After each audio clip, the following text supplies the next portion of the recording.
with this hair, I really feel like, you know, 2000s, maybe like mid 2000s or like early 2010 and whatnot. MySpace, emo kind of a phase. Even though I didn't have that phase because I was always a heavy metal person.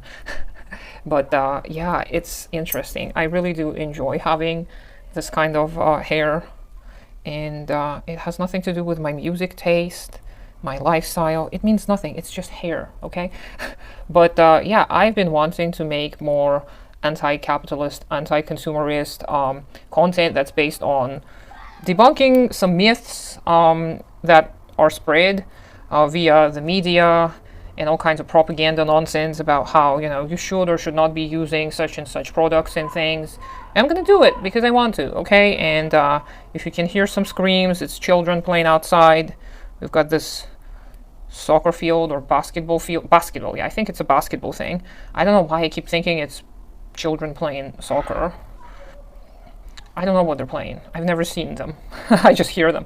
But yeah, I am, as a person who suffered from makeup addiction and like overall shopping addiction for a while, for a long, long time, I have a lot to tell you because I've tested a lot of products, and I can tell you that most of them, they're just the same stuff, just in different packaging, and see me struggle trying to put on this bracelet for 30 minutes. But yeah, I can tell you a lot about my experiences with the makeup industry as a consumer because I have a shit ton of makeup and most of it is okay, actually. Ooh, I managed to put it on, but it's a little too big. Who cares? So yeah, I really do. And I mean, I speak English here, even though it's not my native language. And I do use a lot of products nowadays that are made not locally, because nothing is made locally ever, but, and I'm not trying to poke fun at my country, it's just that they killed all the industries and they poured all the resources into the oil industry and to selling to the, you know, all the outside investors and whatnot. So we don't produce much. But our neighbors, Russia and China, they produce a whole bunch, especially China, of course. And I've been using a lot of products that are Chinese that I actually enjoy. But so I won't speak about them much probably because I don't want people to switch from using like Western products to just buying a lot of Chinese products. Like it kind of defeats the purpose. I may occasionally mention some of the things that I use that are made in China, that I ordered from China, that I love. I have a lot of Korean makeup still that I do enjoy, but I can talk to you about a lot of the stuff that is very expensive and absolutely useless and you should not waste your money on.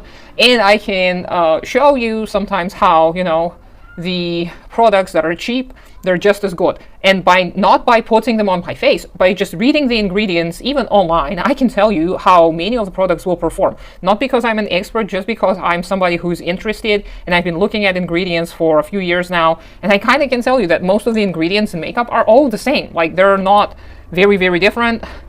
Like if you look at any kind of powder foundation, you will see that it has minerals, and minerals are very cheap.